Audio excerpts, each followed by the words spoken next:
Indonesia, negeri dengan populasi muslim terbesar di dunia. Tapi tahukah kalian, pilar utama peradaban Islam di Nusantara bukanlah dibangun oleh kerajaan, melainkan oleh sebuah institusi sederhana yang kini kita kenal sebagai pondok pesantren. Pesantren adalah model pendidikan yang berusia ratusan tahun, jauh sebelum sekolah modern berdiri. Institusi ini bukan hanya tempat belajar agama, tapi juga pusat kawah candra di muka, tempat lahirnya pejuang kemerdekaan, dan lumbung ulama karismatik. Kali ini, kita akan menelusuri 5 jejak peradaban paling tua itu, dari tanah Jawa Tengah, Madura, hingga Jawa Timur. Bersiaplah, karena kita akan mengungkap kisah para pendiri, perjuangan melawan penjajah, dan warisan keilmuan yang abadi. Jangan lupa like dan subscribe untuk mendukung eksplorasi sejarah ini. Kita mulai dengan yang tertua, Pondok Pesantren Al-Kahfi Somalangu di Kebumen, Jawa Tengah. Didirikan pada tahun 1475 Masehi, lebih tua dari masa-masa awal Kesultanan Demak. Ini menjadikannya pesantren tertua, bahkan diklaim tertua di Asia Tenggara. Pendirinya adalah Syekh As-Sayyid Abdul Kahfi Al-Hasani, seorang ulama dari Hadramaut. Keberadaan tahun pendirian 1475 Masehi itu terukir jelas pada prasasti batu Zamrud Siberia di dalam masjid. Sebuah bukti otentik yang tak terbantahkan. Keunikan pesantren ini terletak pada perpaduan sistem salaf dan modern. Selain kurikulum klasikal, mereka juga mempertahankan warisan arsitektur kuno. Al-Kahfi berperan sebagai induk, melahirkan banyak kiai yang kemudian mendirikan pesantren-pesantren lain di Jawa.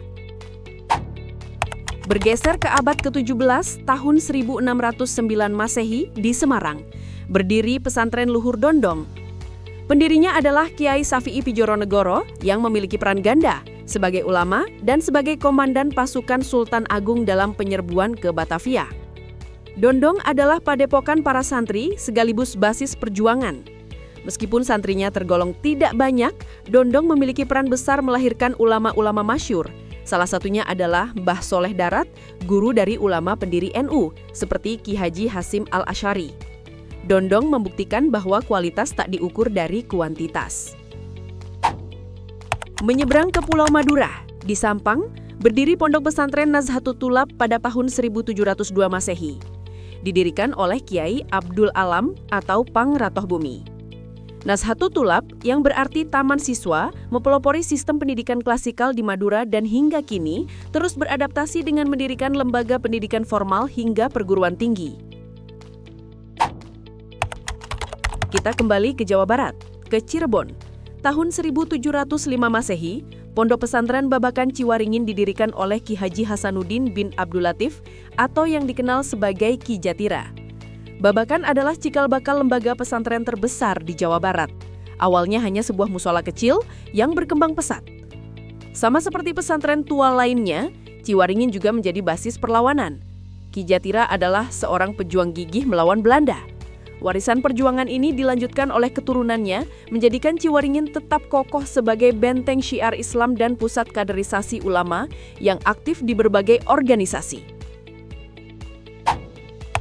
Kini kita ke Jawa Timur, ke Pasuruan. Di tengah hutan belantara, pada tahun 1745 Masehi, Sayyid Sulaiman mendirikan Pondok Pesantren Sidogiri. Dibutuhkan 40 hari untuk membabat lahan Sidogiri yang kini menjadi salah satu pesantren salaf terbesar di Indonesia. Sidogiri dikenal sangat konsisten dalam mempertahankan sistem pendidikan salaf atau tradisional, fokus pada kajian kitab kuning. Di bawah kepemimpinan keturunan Sayyid Sulaiman, Sidogiri juga menjadi pelopor dalam hal kemandirian ekonomi dan keilmuan, memiliki badan penerbitan sendiri, Pustaka Sidogiri. Perlu dicatat, ada 2 versi tahun pendirian Sidogiri, 1718 Masehi dan 1745 Masehi. Namun Sidogiri sendiri menggunakan tahun 1745 Masehi sebagai patokan milad, menegaskan tradisi panjangnya sejak pertengahan abad ke-18. Dari Al-Kahfi di abad ke-15 hingga Sidogiri di abad ke-18, 5 pesantren ini adalah bukti nyata bahwa institusi pendidikan Islam di Indonesia memiliki akar yang sangat dalam. Mereka bukan hanya melestarikan ilmu, tapi juga menjadi jantung pergerakan sosial, politik, dan bahkan ekonomi bangsa. Warisan terbesar mereka adalah kemampuan untuk beradaptasi tanpa kehilangan jati diri, mengkolaborasikan sistem salaf dengan pendidikan formal modern, namun tetap menjadikan pendalaman agama sebagai fondasi utama. Pesantren adalah Indonesia, dan sejarah mereka adalah sejarah kita. Mari kita jaga warisan luhur ini agar cahaya Islam di Nusantara terus bersinar terang.